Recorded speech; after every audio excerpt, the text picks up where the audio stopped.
Welcome back to the final session of Creative Operations Europe 2022. I'm pleased to hand back over to our conference chair, Nikki Russell.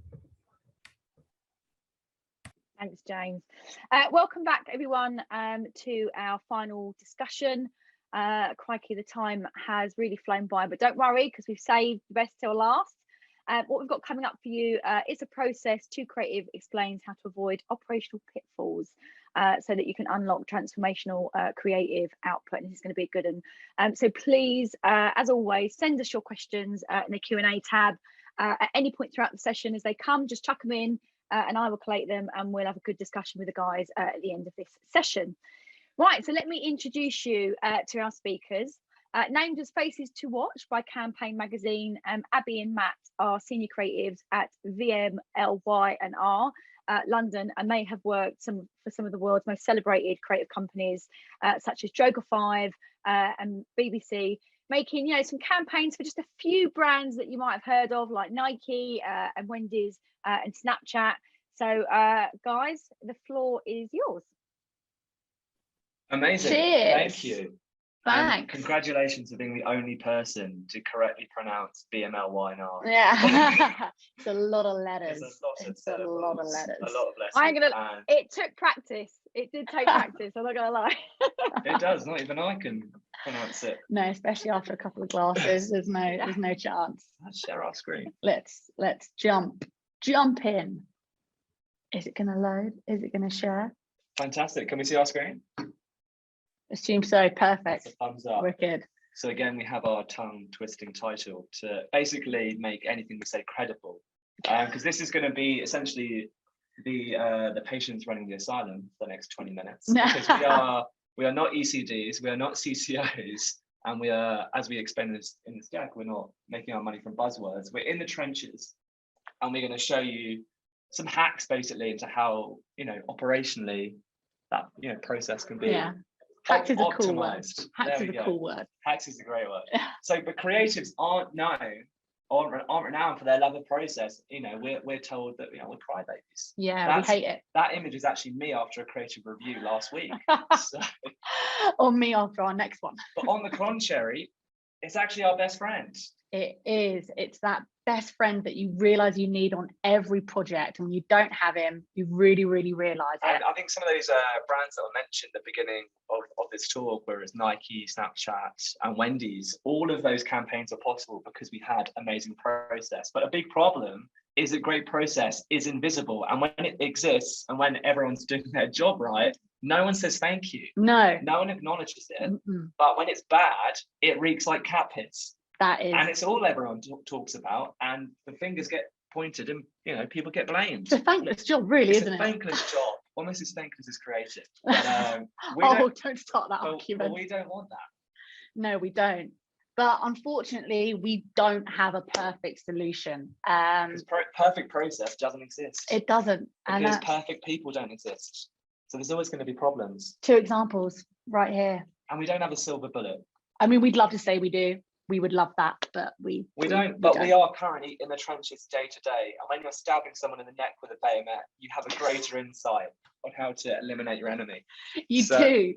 We actually live the life. Do you want someone whose bayonet is dry? No, you want someone who's dripping blood.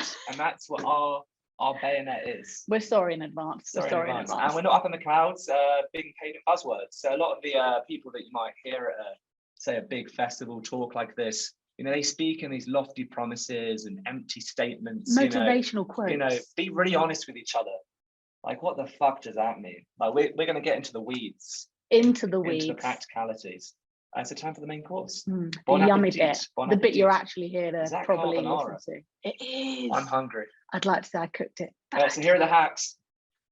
So process hack number 1 is scope for the unscopable. So basically, this is in essence that proactivity is a key part of any project, and when that has been scoped for in a project, it's led to the best outcomes. So basically, we've had PMs. I think if they look at the fee, I think they put 5 to 10% against if everything, if all the shit hits the fan. Yeah, that makes some room for them to be proactive and have some thoughts, because overburn is a huge issue. Massive. And when something isn't going well, you're up against it even more. But if you're planning for that, scoping for the unscopable, you're going to do your creatives and the process a lot of favors. Very true. It's also where sometimes the best ideas come from, those bits around the edge, the bits on the fringe.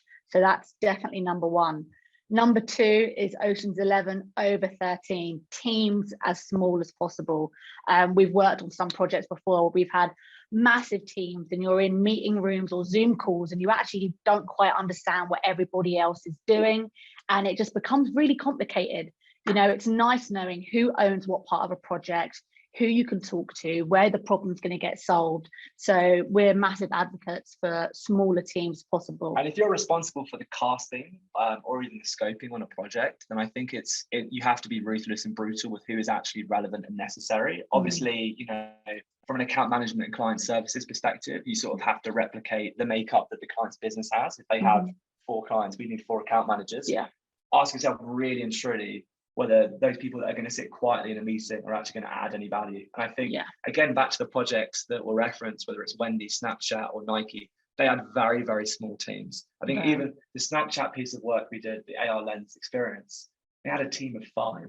Yeah, and that was like including our CCO, wasn't it? And that was including really, us. It's a very, very small team. But 11 people is still too many. So when it is, but we like the movie. It's a great image. Hi, Brad. Yeah. Hi. Hi, Brad. Imagine if he sees this. And then, yes, this is number 3. So this is one team, one brief. It makes a really big difference when you feel like you're being trusted to come up with the right answer to a problem, rather than feeling a bit like cattle being herded off the back of a bus. There's you, there's 10 other teams, there's one brief. Your chances of actually getting work to a client or even made are really slim. Sometimes, especially for us, when there's less teams, when you know that you're being trusted and it lies on your shoulders, that pressure, the knowing that you have to find a right answer is really powerful. We get it, right? You know, why put one team on the brief? If they bottle it, then we're all fucked. But I would say that the best projects we've ever worked on have been when we're the only team on that brief. And I think it's disempowering, it's dismotivating. It is. If there are, I would say, 3+ teams on your brief. So I think I would be, when it comes to your casting process for a brief, look at the team that have the relevant experience in that media with that sort of category, and then trust them. And I think the work will be so much better for it. Trust them and mold with them as you go through, rather than just, oh, okay, don't see anything in that depth I like. Doesn't matter because I've got X, Y, and Z lined up. It leads to a much better process. Number 4, let's get physical. That's me in the back on the far right. Really? I thought that was you at the... I wish that we all do. So obviously after COVID, you know, a lot of people are really enjoying working from home. We love working from home. Nothing better when you're hungover working from home. But there's a real emphasis at the moment in our teams and our projects that we're working on of actually meeting up, having meetings in the physical, in a room. It adds another layer to the whole process. And I think it's just far more inclusive. You feel a part of a team. You feel a part of a dynamic. And I think when teams begin to band together, problems get solved quicker. You trust one another. There's better communication going on. This is less of a hack and more of just a gentle reminder of why our industry is just magnificent and what our secret sauce really is, which is an incredible melting pot of minds being in the same room together, solving a problem. And I think, you know, for 2 years we were doing that over sort of Zoom and Teams. And it was fine. And I think in recent months, whenever it's been a pitch and we're back in the room with people, you just get to that solution so much quicker. So I definitely would plan and mandate, force people into the office. Drag them. During a project. I mean, sometimes they live like very far away. Well, they shouldn't have moved out of the city. Wow, brutal. Good cop, bad cop, right here. And number 5, get angry. Okay, easier said than done. Actually, sometimes easier done than said. You know, like arguments are often like frowned down on, like, you know, you kind of avoid them. You kind of avoid that tension, that rub. We find that sometimes it leads to the best conversations and the best answers to our clients' problems. Oh, we totally agree. I think, you know, agencies have been renowned for their, you know, elite performance cultures, which have led to really sort of nasty environments where, when we, in the context of what we're speaking about here, get angry, it's been very negative. However, and deference, I think, is the enemy of great working agencies. When whoever's got the biggest pay packet and the biggest job title in the room, they're automatically right. Right. Netflix employ an amazing they have a culture of radical candor, where people multiple levels down are encouraged to speak up to their seniors. Yeah. And I think that challenge them. It's so important. And I think, that's something which I think I would empower the younger members of your team to do, especially those that have joined your teams during COVID, don't really know anyone in the company. There's going to be an issue, an injustice, or maybe an inefficiency that they're not bringing up. Empower them and make them feel comfortable to do so. And if it gets a bit spicy, if you get a bit angry, that's fine. Boxing gloves, that's what they're there for. Mouth guards. On a serious note, don't maybe not punching people in the face would be the right answer, but expressing your point of view and having that tension. It's that tension. A provocative point of view always leads to the best shit. There we go. The best shit. The best smelly shit. And that's 4 because we can't count. We're creative, so that's that 4? No, it's just titled wrong. Oh, because we're creatives, we don't count. I got like a C in maths. Did you pass maths? Yeah, I did. Wow, didn't see that 2 coming. + 6 is 9. Yeah, no, I actually wouldn't know the answer. So this is like there's a great scene in The Incredibles, right? And is it Edna Mode? Yeah, Edna Mode. No capes. No capes. No capes. No decks. No decks. No decks. Right. No decks. So these are one of the worst things to happen to advertising. I've only been in advertising for 5 years. I can't remember the 70s. I wasn't born, but I've read the books and I've watched Mad Men. There weren't any decks in Mad Men, and the work was better for it.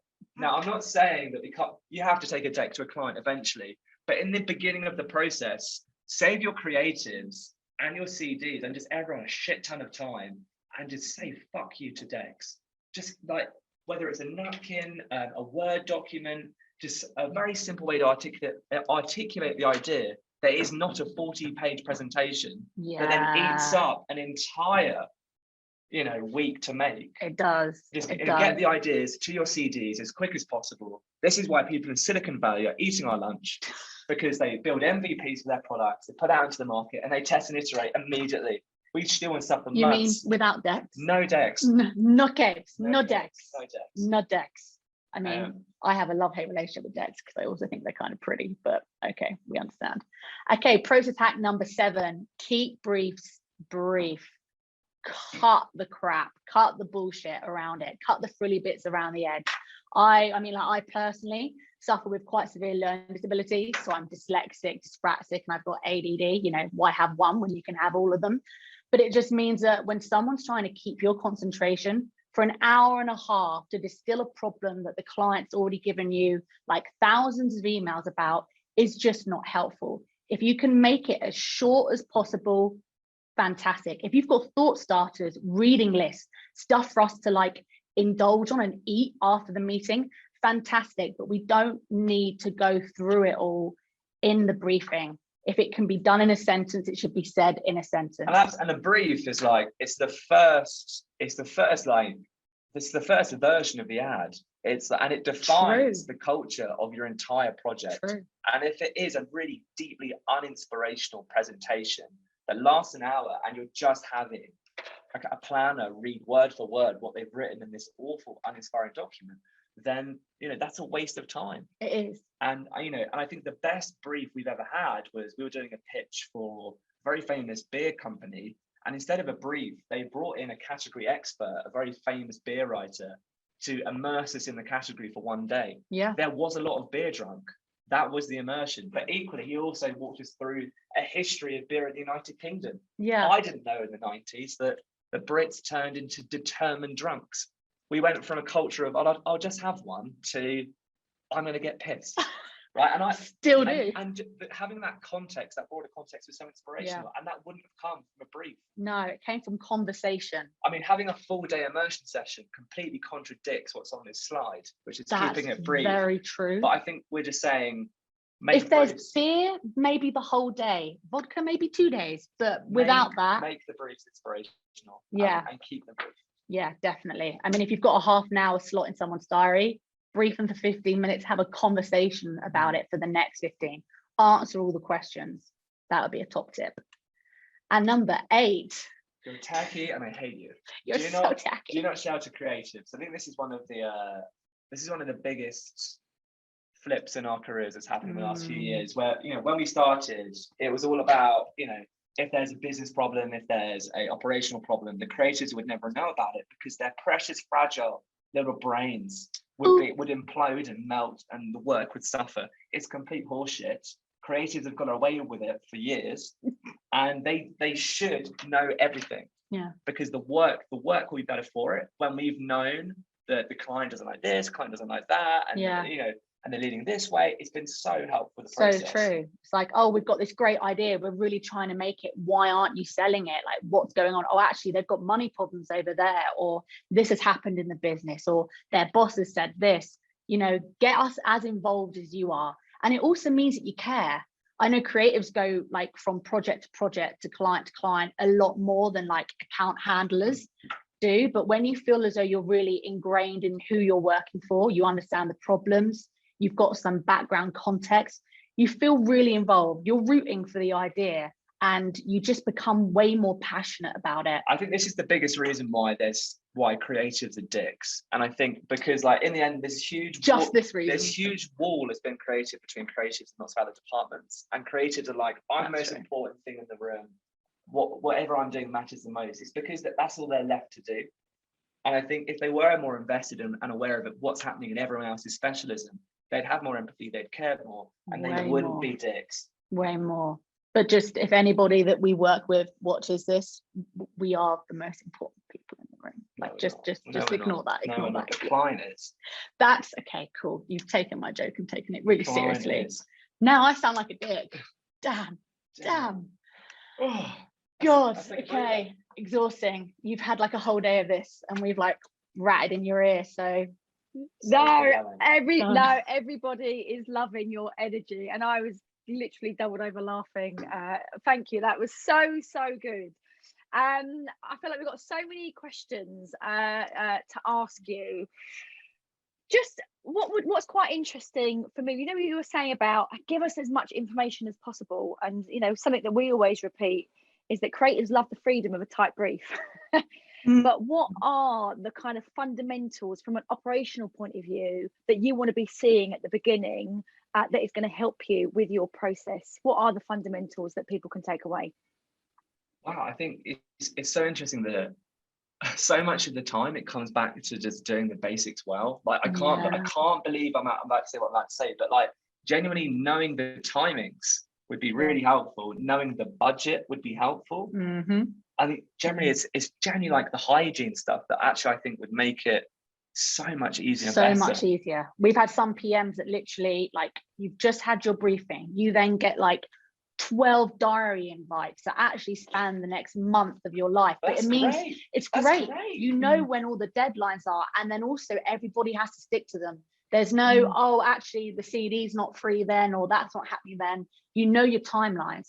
And if I know my timelines, I can organize my workflow better, because 9 times out of 10, you're not just working on one client, you're working on like 5. And in tech, they have basically everyone works on 2 types of schedules. You either work on a maker schedule or a manager schedule. And basically the way their times are united is completely different. And in a maker schedule, your days are divided up into 2 4-hour chunks. So for deep focus time, right? And a manager's schedule is obviously back-to-back meetings. And so they're more involved in operational, right?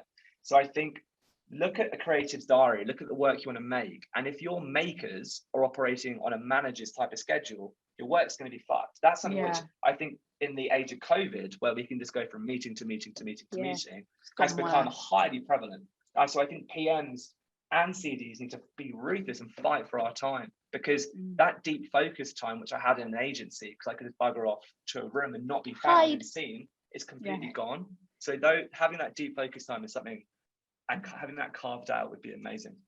Yeah, actually the creative director at Lego was saying exactly the same thing this morning, about the fact that actually carving that free time is so important for you to then be able to kind of just, you know, not feel constrained and let your mind do what it Yeah. needs to do, what only you creative guys can do. The other thing, because I think we've sort of touched upon what makes a good PM there, because obviously communication and getting your time is really good. Other than bringing you food, you know, and what else makes a very good PM in your point of view? In all, I think a character that we've had in some PMs that's been great is actually knowing who to and not to invite to a meeting. The amount of times we've been in rooms that are absolutely full and you've got way too many chefs. If we're doing something really key and creative, and we've got like the social department with us, and we're trying to nut an idea out and we're really getting to it, and you've got like 5 account men just sat there kind of adding problems to it, it's not helpful. So I think actually, I know everybody wants to be up to date all of the time, and with COVID having like meetings on screen, it's really easy just to jump into a meeting rather than actually get there in person. Yeah, we'll just put everyone in it. Yeah. All these 10 people, it's going to lead to an absolute shit show. And I think the PM can be a guardian of whose opinions are the most relevant at that point in the project, because the PM is going to have the greatest overview of that timeline. And I think as well, great PM makes everything feel possible all of the time, even if it's not. So in my Droga 5 are probably, if there's anyone from Droga 5 in the school, we had a great time. They are one of the most incredible agencies where all of their producers and PMs made the craziest and wackiest of ideas feel possible up until the 11th hour when shit would hit the fan. But I think that's a really empowering. It is. They can PMs can have really amazing impacts on a project. Loads of power. Yeah, for sure. Yeah. Yeah, and I'm so glad that I think, especially in recent years, because production strategy and delivery strategy is so integral into protecting the creative output, they're so much more proactive now to help shape what that outcome would be, rather than, I think, slightly more traditional is they're kind of like, you know, air traffic control, making sure the planes leave on, which is still very important, but actually that strategic role, as you say now, is a godsend to creativity, because it is going to just keep building on what is possible and what you guys want to do. And my rule was always, I say yes 95% of the time, so when I have to say no, you know, it means you know. That's great. No means no. Yeah, because they knew, and then actually you don't get a load of crap for that then, because they know you're doing your best. We've got a question here. I think this is more aimed at in-house, but from my agency days, I definitely think we come across this problem as well, which is, how do you deal with brief holders thinking they know better creatively, and they want it their way and won't improve the creative until they get their way? How do you deal with that? Wow. Well, we tend to there's a great tactic we have, and we lock them in a cupboard. Murder. So, and then we push them off a bridge. No, this is basically, I think there's been a total almost eradication of the importance of creative and agencies in the last 20 years, because there's now a culture of everyone's creative, right? And a creative idea can come from anywhere. Well, that's fantastic, because as far as I'm aware, a great creative brief from a strategist can't, and a great client relationship can't. Everyone's empowered with their specialisms, apart from a creative at the moment, right? So everyone is going to think that they're more creative than the creative themselves. And I think what you have to do is, I think you have to take their insight, and then you have to bring it back with an idea that is so wacky and bold, and with such an energy that they'll think, there's no way. There's no way that's not right. Come up with that. Yeah. I think it is definitely showing them that broad always taking in a spectrum of ideas, always taking in, this is a safe one, but then this one is absolutely nuts and crazy. But if anything, it's just a demonstration of my talent. Do you know what I mean? Very much so. So I think that's the way, and that, you know, and if anything, you know, lock them in a cupboard. Lock them in a cupboard. Yeah. I think people in advertising forget that we're actually we're like car salesmen. You know, it's half of our job is to convince somebody that what you're saying is right. And I think a lot of that does come down to the journey. If you've got a deck, I mean, we've touched on having decks and not having decks, but if you've got a deck and you can take them through that journey of, you said A, that took us to B, we actually think the answer is C, that's how we got there. You're not telling them what you said originally at A is bullshit and wrong. We're showing how it informed where we got to, but now we're somewhere really interesting. And then if they say no, lock them in a cupboard. I've got a story about cupboards, but I'll have to tell you after we get off of this. Actually, something that I find quite interesting at the moment, because obviously we work with a big diverse range of creatives. What are your thoughts on contributing to the brief before the brief gets finalized? Do you like helping shape the brief? Do you think that makes the work better?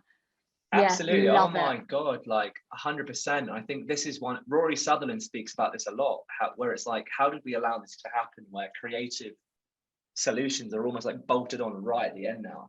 After all this business chatter, we've just done a few workshops in with clients abroad, and it's a fantastic way of working upstream. And what you do is, actually the best brief is no brief at all. You take a broader business problem to the client, you have like an immersive workshop, and then basically you actually collaborate with the clients directly to come up with those ideas, and then you give each of those clients is like an owner of that idea, and they take it away to their organization, then they bring it back to then improve, try and make it possible. So I think you have to do it. I think if your creatives aren't involved, we love it, don't we? In that early strategic process, then I think it's a really missed opportunity, massively, because the planners are going to be really involved through creative development. So. Yeah, sometimes you do run into that problem of, like, I'm a strategist, I've worked on the perfect question, the perfect problem for 3 months. You're a creative, I've given it to you, you've got 2 weeks, and you've turned around and said you think this is better. No, I've just spent this amount of time perfecting what I think the problem is. Whereas when we get involved a bit earlier, and we've had it on some clients recently where we've gotten involved at quite an early strategic point, and you get to a really interesting place. You know, strategy and creative, when they work together, are like, it's wicked. That's where the magic happens. So we really encourage our departments to get us involved as early as possible. A lot of that is done via back channeling, because obviously everyone's resourced and very busy. So if we can talk to our strategists and our PMs around the outside and say, oh, if you're looking at that problem, if you want to just brain dump with us, you know, we'd love to do that. So we love it. Yeah. And I also, the creative director at ITV was saying exactly the same thing. The further you are upstream, the more you are all influencing the direction of travel together. So that's a big learning that I think everyone can take out today. Okay, another question. Do tight deadlines get the teams to work with a more focused mindset compared to a relaxed deadline? And which one gives more creative results satisfaction? I think tight deadlines are... It depends on how much resource you have. So if you have your whole department resourced, then you're going to get to a great solution within 24 hours, because you're going to have so much resource. But realistically, you likely won't have your entire creative department resource. So you're actually going to get, I think, a pretty dire execution. We're seeing it more and more at the moment, where the sprints which clients are forcing us to do very early on creative development are totally to the detriment of quality. And I think, and actually having a longer sprint right at the beginning of a project is so important. If you can squeeze the timings further down and give them, like, I'd say a week, even if it's just a week. When was the last time you had a week on something? So, do you know what I mean? Where you hear old CDs talking about, I used to have 6 weeks and go to the golf course. So, back in the day. Back in the day. Too young. I think a longer... Back in the day. Yeah, so yeah, I completely agree with that. I also think it depends how tight is, you know. We've had it before where you get briefed in the morning and they want to see stuff by end of day. You're fucked. And especially if you've got other meetings going on, you're never going to get your workload in. Whereas we've had it before where you've got, okay, we're briefing you Monday, we need to chat to you Wednesday midday. If I've got nothing else on and I can focus and you've reserved my time, then I can probably knock something quite good out, and then you work on it from there on. I think it goes back to that make and manage a schedule. I really do. If you can clear, honestly, if you can actually clear my schedule for a whole 8 hours, a whole day, it almost feels like I've had a week, because that's how busy we are nowadays in an agency. That's how segmented and siloed our time is. So if you can clear your schedule, if you can give us 8 hours, you'll get a great idea. But quickest way to your heart, isn't it? 8 hours. There you go. Just give me some time. Got it. Some time to work. Yeah, and that's the thing about creating space. That makers and managers thing's brilliant. I think, I'm definitely going to look into that. I'm sure other people are going to look into that too. Guys, thank you ever so much. It's been amazing to have you and have your energy at the end of the day. It was really, really good. To everybody else, thank you for attending Creative Operations 2022. We've got another fabulous event draws to a close, and I think you'll agree we'll have some amazing speakers today and heard some really truly incredible insights. And I hope everyone has heard something today that they can take back to their business and incorporate into their day-to-day operations to make the creativity better. That's why we're all here. So thank you to all of our amazing speakers. Honestly, the insights have been really inspiring and informative. And I think you'll all agree that when we get together and share our challenges and our experiences and our opportunity, it makes us all better and helps collectively move creative operations discipline forward. So thank you, and thank you to our sponsors, because we really couldn't do it without your support. Just a reminder to everybody that all the sessions from today's recording, all the recordings from today's event are now accessible in the agenda tab. So if you've missed a session that you really want to catch up on, you can get it in there. We also have a little feedback survey, which I promise you is very brief. We're keeping it brief, but all of that feedback is going to continually help us to improve and evolve these events. So please, if you have time, fill it in, let us know how much you loved it. And that link is available on the community tab. And last thing, I promise, just a reminder that the registrations are open for those in-person events in London, New York, and Los Angeles. So please save your spot and take advantage of that early bird offer. And hopefully next time we can all see each other in person and have a drink. So wouldn't that be lovely? So thanks, guys, again. Thanks, everybody, for attending. And we'll see you next time.